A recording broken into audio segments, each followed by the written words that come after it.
Bonjour à tous et à toutes et bienvenue sur la chaîne du pouvoir de la conscience. J'espère que vous allez bien, j'espère que vous avez passé une excellente journée et que vous prenez grand soin de vos conversations internes. Aujourd'hui, je vous partage une conférence de Neville Goddard qui s'appelle « La question de Samy ». Elle a été faite en mois de juin en 1968. Avant de commencer avec la lecture, je vous invite à vous abonner à la chaîne si vous ne l'avez pas encore fait et n'hésitez pas à partager son contenu si vous pensez qu'il peut aider des personnes de votre entourage. Sans plus attendre et en vous remerciant de votre temps précieux, commençons avec la lecture. La question de Samy, une conférence de Neville Goddard, 30 juin 1968. Bonsoir. Nous ne nous réunirons pas pendant plusieurs semaines. Alors ce soir, j'aimerais suivre un format différent. Je voudrais prendre une question de l'audience et l'utiliser comme inspiration pour ma conférence. Est-ce que quelqu'un a une question qu'il aimerait que je réponde ? Neville regarde vers sa gauche. Je vois une main là-bas, mais je ne peux pas voir qui vous êtes. La lumière de la scène me gêne les yeux. Neville se dirige vers la gauche de la scène. Oh oui, je peux voir maintenant. C'est Samy, l'un de nos habitués. Heureux de te voir, comme toujours. À quelle question puis-je répondre ? Samy demande. J'ai vécu selon vos enseignements et de nombreuses choses merveilleuses que j'ai imaginées se sont réalisées. Mais j'ai imaginé la prospérité financière et il semble que cela ne se manifeste pas. Du moins, pas comme je l'ai imaginé. Que devrais-je faire ? Neville répond. Cette question n'est pas seulement la question de Samy.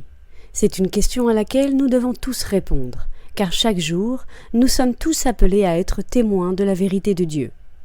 Et lorsque quelque chose ne semble pas se produire comme nous l'espérions et l'avions imaginé, nous devons alors découvrir ce qui s'est passé et faire ce qu'il faut pour obtenir un meilleur résultat. Le mot Satan signifie doute. En désirant un certain état d'esprit, la raison pourrait vous dire qu'il est difficile à obtenir. Si vous écoutez votre raison et que vous doutez de vos désirs, Satan se révèle à vous. Et cela nous arrive à tous. Vous pouvez penser que vous avez compris ce que j'ai dit. Mais si vous n'obtenez pas ce que vous voulez, c'est parce qu'il y a quelque chose que vous n'avez pas compris. Alors je vais commencer en disant quelque chose que j'ai déjà dit auparavant. Lorsque je parle de ressentir, je ne parle pas d'émotion, mais de l'acceptation du fait que le désir s'est réalisé. Vous pourriez penser avoir fait cela, mais vous pouvez être sûr que si vous n'avez pas atteint votre objectif, vous n'avez pas l'acceptation. Et la raison pour laquelle vous n'avez pas l'acceptation, c'est que vous pensez toujours à l'objectif au lieu de penser depuis l'objectif. C'est tout. Et si vous pensez à l'objectif au lieu de penser depuis l'objectif, vous pourriez le faire pendant 10 ans sans que rien ne se produise. Mais à partir du moment où vous pensez depuis l'objectif, votre monde changera. Et cela peut arriver demain. Cela peut se produire en un instant. Mais cela ne peut jamais arriver si vous continuez à penser de la vieille manière. Ce soir, je vous demanderai à tous de prendre mon joug sur vous et d'apprendre de moi, et d'écouter pendant que j'explique ma compréhension des Écritures. Cet enseignement n'est pas difficile. C'est simplement ceci. Ne réalisez-vous pas que Jésus-Christ est en vous ? Votre Père céleste dort en vous comme votre propre merveilleuse imagination humaine. Vous devez apprendre à vivre dans votre imagination du matin au soir, et lorsque vous le ferez, vous atteindrez votre objectif. Commencez par la loi. Apprenez comment elle fonctionne, et mettez-la en pratique chaque jour. Parce qu'en ce moment même, Dieu dort en vous. Mais quand vous vous réveillerez de votre rêve, il se réveillera en vous comme la promesse, et vous vous trouverez en train d'entrer dans la terre promise de vos rêves. Si vous restez fidèle à Dieu, il n'y a aucun pouvoir sur terre qui puisse l'empêcher de se réaliser. Car souvenez-vous, toute cause est spirituelle. Et qu'est-ce que cela signifie ? Cela signifie que si votre monde n'est pas comme vous le souhaitez, il y a un acte imaginaire dans votre esprit qui maintient l'expérience non désirée en vie. Votre seul problème est de ne pas vous rappeler le moment où l'état a été imaginé. Quand il prend forme et il est vu par l'œil extérieur, votre récolte n'est pas reconnue, et donc elle est niée. Vous ne réalisez pas l'imagination qui maintient vivant votre état de non désiré, mais elle est là. Et quand vous vous séparez de cette imagination, votre état non désiré disparaîtra. C'est la grande aventure, car lorsque vous faites ça, vous découvrez vraiment, et vous savez d'une manière que vous n'avez jamais su auparavant, que Dieu est votre Père.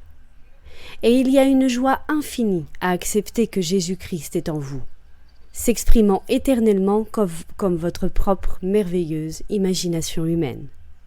Laissez-moi partager une lettre avec vous. C'est la lettre d'un homme nommé John, me racontant sa bonne fortune financière. Et permettez-moi de commencer en disant que ce n'est pas la première lettre que je reçois de John. L'année dernière, après avoir écouté certaines de mes conférences, il a décidé qu'il voulait accroître sa richesse financière. Et son problème était le même que celui de beaucoup d'entre vous ici. Il pensait qu'il imaginait depuis son objectif, mais rien ne se produisait. Il m'a demandé ce qu'il devait faire.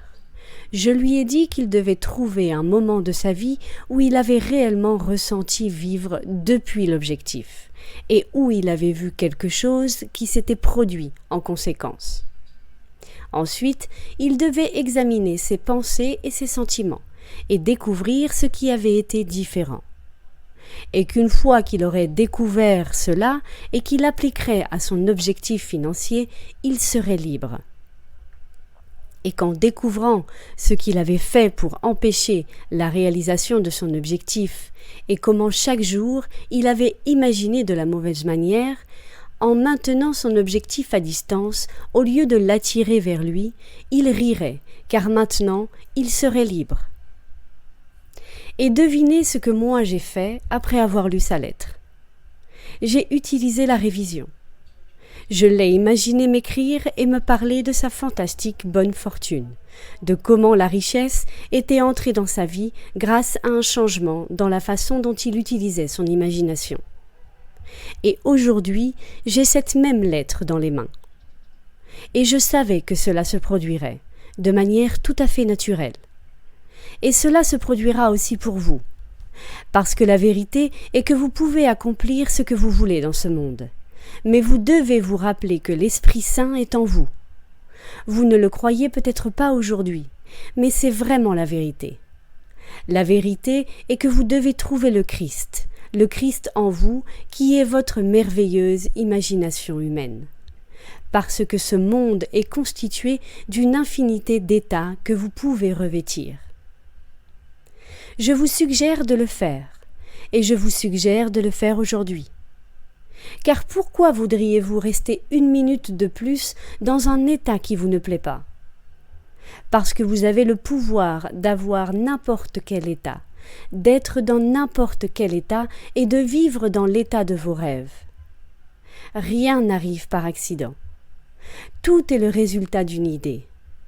Le problème que vous rencontrez aujourd'hui est dû à une idée que vous avez semée hier. Vous étiez endormi. Et pendant que vous étiez endormi, vous avez semé une idée qui est maintenant l'état désagréable dans lequel vous vivez aujourd'hui. Et comment avez-vous fait cela? Vous l'avez fait en ressentant intensément. Et tandis que vous ressentiez intensément, une graine désagréable a été semée, qui est devenue un état désagréable. Comment je le sais? Parce que vous récoltez toujours ce que vous semez. Et lorsque vous ne pouvez pas vous rappeler avoir semé la graine, cet enseignement semble difficile à comprendre. Mais quand vous le comprenez, quand vous pratiquez cette technique pour la première fois et que vous la faites correctement, vous serez surpris lorsque cela se produira. Mais vous apprendrez que lorsque vous accepterez pleinement l'état assumé, vous n'aurez pas à chercher comment le réaliser. En fait, vous n'avez rien à faire pour le faire se réaliser. L'Assomption contient son propre plan pour sa réalisation. La graine du chêne contient l'arbre. Votre travail est de planter la graine. Mais votre travail n'est pas de faire pousser l'arbre. La graine pousse d'elle-même. Et c'est Dieu qui fait que la graine devienne un arbre. pas vous. Donc ce soir, je vous dis, utilisez la loi et testez son pouvoir en devenant l'homme ou la femme que vous vous êtes imaginé être. Et lorsque vous ferez cela, lorsque vous ferez fonctionner la loi pour vous, n'oubliez pas la promesse. Car sans la promesse, qu'importe si vous possédez le monde entier. Croyez-moi quand je vous dis que vous souffrez simplement d'amnésie. Jésus-Christ est en vous. Et lorsque vous réaliserez que Jésus-Christ est en vous, alors vous saurez que vous pouvez vous mettre dans n'importe quel état, que ce soit celui de la richesse ou de la pauvreté. Donc je vous dis, si vous n'appréciez pas la pauvreté, ne vous engagez pas dans cet état d'esprit. Et si vous êtes dans la pauvreté et que vous ne souhaitez plus y être, sortez-en. Parce que vous n'êtes pas faible. Un pouvoir infini réside dans votre imagination. Vous pouvez être en prison et vous imaginer libre. Et lorsque vous rendrez cette liberté réelle en tant qu'acte imaginaire, vous serez libre. Et tout se produira de manière merveilleuse. Commencez dès aujourd'hui à suivre toutes vos imaginations, du début à la fin. Parce que vous utilisez la loi de l'imagination tout au long de la journée. Ce ne sont pas seulement de grandes choses, c'est tout. Découvrez comment vous faites fonctionner l'imagination pour vous dans de petites choses. Puis, faites de grandes choses, exactement de la même manière. Et lorsque vous vous réveillerez du sommeil, vous vous rendrez compte que vous n'êtes pas limité, que vous n'êtes pas faible, que vous n'êtes pas petit, que vous n'êtes pas pauvre. Vous êtes le Seigneur Jésus-Christ. Lorsque vous découvrirez ce jour-là que vous vous trouvez là où vous vous êtes imaginé être, vous aurez reconnu le pouvoir infini que vous êtes, et vous serez libéré. Et lorsque vous êtes libre, vous êtes vraiment libre. Car ce n'est pas vous qui vous libérez, c'est Dieu qui vous libère. Et quand Dieu vous libère, vous êtes vraiment libre, car maintenant vous adorez le vrai Dieu. Essayez-le dès maintenant. Croyez en la réalité de votre acte imaginaire, car c'est Dieu en action. Osez croire en la réalité de Dieu en action. Cela m'est arrivé. Cela peut vous arriver à vous aussi. Lorsque vous apprenez comment vous concentrer sur votre assomption jusqu'à ce qu'elle devienne totalement réelle pour vous, vous serez étonné de voir comment tout le monde, dans votre monde physique, joue son rôle dans la réalisation de votre rêve.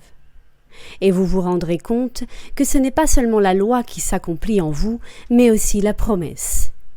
Car il y a un plan de rédemption enfoui en vous, qui éclatera avec le temps.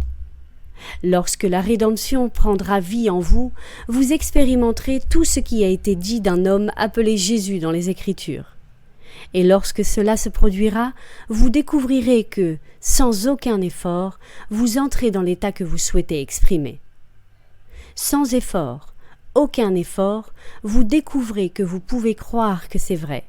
Et lorsque vous faites cela, aucun pouvoir terrestre ne peut empêcher la matérialisation de votre rêve. Je vous encourage à tester votre pouvoir créatif à ce niveau.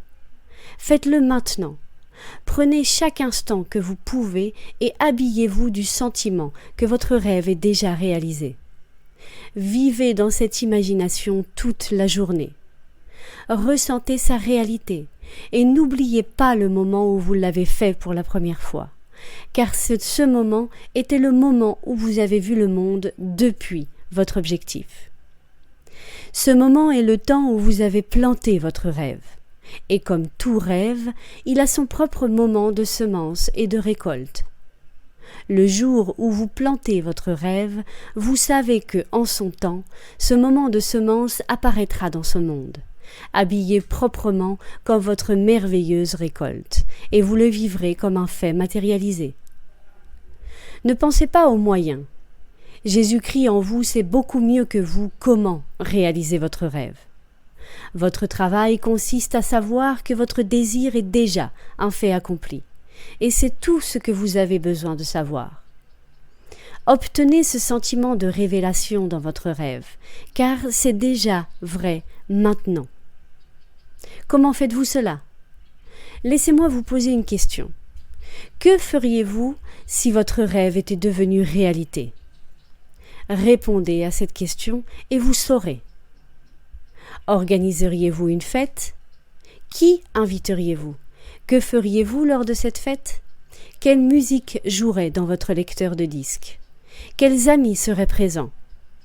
C'est à cela que je fais référence lorsque je dis de capturer la réalité de celui-ci. Ne pensez pas que vous devez escalader la montagne et que l'escalade de la montagne est difficile. Parce que si vous pensez toujours que vous devez escalader la montagne, vous êtes toujours en train de penser à l'objectif. Vous devez regarder vers le bas, sur la vie depuis le sommet de la montagne, et remarquer le chemin que vous avez pris pour arriver au sommet, et être heureux que vous n'ayez plus à escalader la montagne, car vous y êtes déjà. Permettez-moi de vous raconter une histoire qui vous convaincra de comment faire cela. Imaginez avec moi que vous vivez à New York et que vous voulez faire un voyage transatlantique.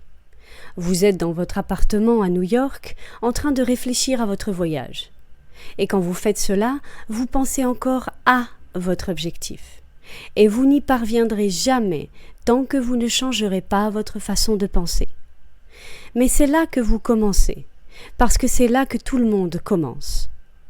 Maintenant, vous êtes assis dans votre appartement dans la ville de New York, en contemplant la joie que vous auriez si vous étiez à bord d'un paquebot naviguant à travers l'immense Atlantique. Mais maintenant, vous faites un changement. Vous fermez les yeux. Vous avez consciemment quitté votre appartement à New York et à la place, vous percevez et vous ressentez que vous êtes à bord d'un paquebot. Vous êtes assis sur un transat, il n'y a rien autour de vous que l'immensité de l'Atlantique. Fixez la réalité de ce bateau et de l'océan, de sorte que dans cet état, vous puissiez vous rappeler mentalement le jour où vous étiez assis dans votre appartement de New York, rêvant de ce jour en mer. Alors que vous êtes assis sur le pont du bateau, sentant la brise marine caresser votre visage, ressentant le mouvement du bateau doucement balancé par les vagues, rappelez-vous l'image mentale de vous-même à ce moment-là, dans l'appartement de New York. Si vous réussissez à regarder en arrière, vers votre appartement de New York, sans y retourner consciemment, vous aurez préparé avec succès la réalité de ce voyage. La clé est que vous ne devez pas retourner à l'appartement. Parce que s'il est vrai que vous êtes parti en naviguant sur ce bateau, alors vous devez être à bord de ce bateau. Où pourriez-vous être? Restez dans cet état conscient. Ressentez la réalité du bateau et de l'océan. Ressentez la joie de cette réalisation. Puis, ouvrez les yeux. Vous serez de retour dans votre appartement physiquement, mais quelque chose aura changé. Lorsque vous faites cela, vous vous sentez différent, car vous avez changé votre imagination. Et maintenant, parce que vous pensez depuis l'objectif et non à l'objectif, ce voyage viendra à vous d'une manière merveilleuse. Même si quelqu'un d'autre de l'autre côté du monde doit agir pour que vous soyez dans ce bateau, cela est déjà en mouvement depuis le moment où vous vous êtes trouvé sur le pont du bateau dans votre imagination, et que vous n'êtes pas retourné à l'appartement, mais que vous êtes resté dans l'état mental de votre objectif. Notez que lorsque vous pensez à l'objectif, vous vous sentez faible. Mais lorsque vous pensez depuis l'objectif, vous vous sentez fort, vous vous sentez joyeux, vous ressentez la présence du Saint-Esprit dans votre vie. Vraiment, comme il est dit dans les Écritures, Dieu a avancé et préparé la place pour vous. Car lorsque vous êtes là dans la conscience, vous serez aussi là dans le corps. Donc, pour que vous compreniez ce que je dis, je le répéterai encore une fois. Vous devez changer votre manière d'imaginer et le faire maintenant si vous voulez que votre objectif vienne à vous maintenant. C'est pourquoi je dis que si vous voulez vivre dans une nouvelle maison, endormez-vous dans cette nouvelle maison. Car c'est ce que vous feriez si vous l'aviez déjà. Vous dormiriez dans la nouvelle maison et non dans l'ancienne maison. Et dans la nouvelle maison, vous penseriez à l'ancienne maison et vous réaliseriez que vous n'y habitez plus. car vous avez déjà vendu l'ancienne maison, et n'y vivez plus, car vous habitez dans la nouvelle maison. C'est facile, ne le compliquez pas. Déterminez simplement ce que vous voulez et imaginez une scène qui implique que vous l'avez manifestée. Plongez dans l'esprit de cette scène. Participez à cette scène en lui donnant de la vivacité sensorielle. Ensuite, détendez-vous en ressentant sa réalité. Dans cette scène, prenez conscience que vous n'êtes plus dans l'ancienne réalité, car vous êtes dans la nouvelle. Comprenez-vous ce que je veux dire ? Vous devez apprendre à vivre dans votre imagination du matin au soir. Et lorsque vous le faites, vous devez aussi apprendre à penser depuis l'objectif. Et lorsque vous apprenez à penser depuis l'objectif, les portes du ciel s'ouvriront pour vous. Car tout ce que vous désirez se réalisera d'une manière merveilleuse. Il suffit de mentionner votre objectif. Imaginez que vous l'avez atteint et persuadez-vous que c'est vrai. C'est tout. C'est le commencement et la fin. Si 1000 personnes sont nécessaires pour jouer leur rôle, pour aider à la naissance de votre acte imaginaire, elles le feront, sans même savoir qu'elles jouent le rôle que vous leur avez assigné. Le Père s'est endormi en vous. Aujourd'hui, laissez-le se réveiller. Laissez aujourd'hui être le jour où vous lui permettez de rompre la chaîne, car en ce jour, vous ressusciterez comme lui. Avancez vers l'intérieur de l'état que vous désirez. Vous devez être à l'intérieur de l'état désiré dans votre imagination. Et devant vos yeux, les gens réagiront en raison de votre action. Osez assumer que vous êtes riche et observez tout le monde jouer son rôle pour vous fournir la richesse que vous avez déclaré avoir. Ils le feront, car ce ne sont que vous-même poussés vers l'extérieur. Rappelez-vous, tout est à vous. Vous n'avez juste qu'à le prendre. Si vous le voulez, prenez-le. Tout est à vous. Si vous persistez à reconnaître ce que vos sens intérieurs vous disent, jusqu'à ce que vous soyez persuadé de sa réalité, vous verrez alors sa preuve.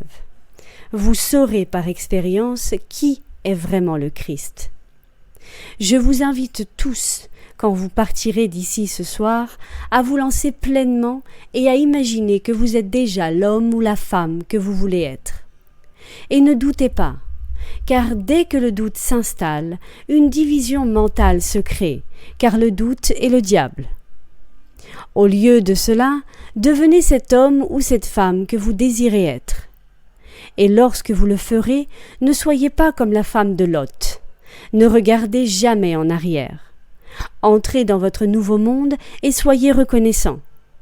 Car lorsque vous entrez dans votre rêve et vous ne regardez jamais en arrière, votre monde se réorganisera autour de votre rêve.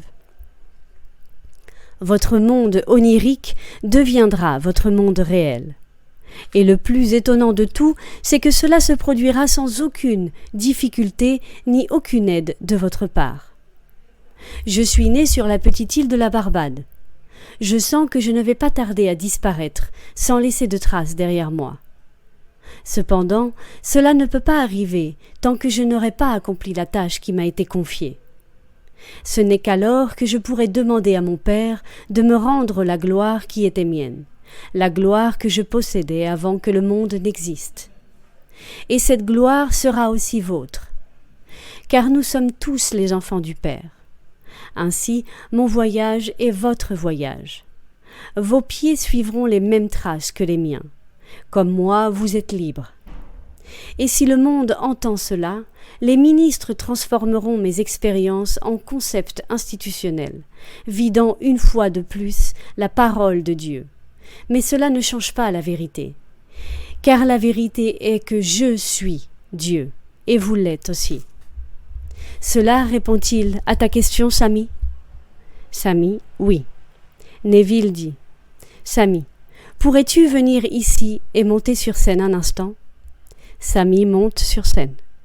Neville serre la main de Samy, puis s'adresse à l'audience et dit, je veux que vous tous ici connaissiez Samy, qui est l'un de nos membres les plus dévoués. Je voulais que Samy monte sur scène car je voulais vous dire à tous, ici et maintenant, que je sais que Samy connaîtra un immense succès. Je le sais parce que je l'ai vu dans mon imagination. Et ce que j'ai vu dans mon imagination doit se produire. Car Dieu est ma propre et merveilleuse imagination humaine. Ce soir, je sais que lorsque nous entrerons dans le silence, Samy aussi verra son succès, dans sa propre et merveilleuse imagination humaine. Parce que je n'ai pas seulement vu la loi à l'œuvre pour Samy, j'ai aussi vu la promesse. Il a un avenir merveilleux devant lui, plein de succès et de prospérité. Et cela sera également le cas pour chacun d'entre vous. Car lorsque vous ferez ce qu'il a fait, c'est-à-dire étudier sérieusement ses idées et vivre la vie comme elle devait être vécue, depuis votre imagination, votre succès est inévitable. Samy retourne à sa place et Neville dit « Maintenant, entrons dans le silence ».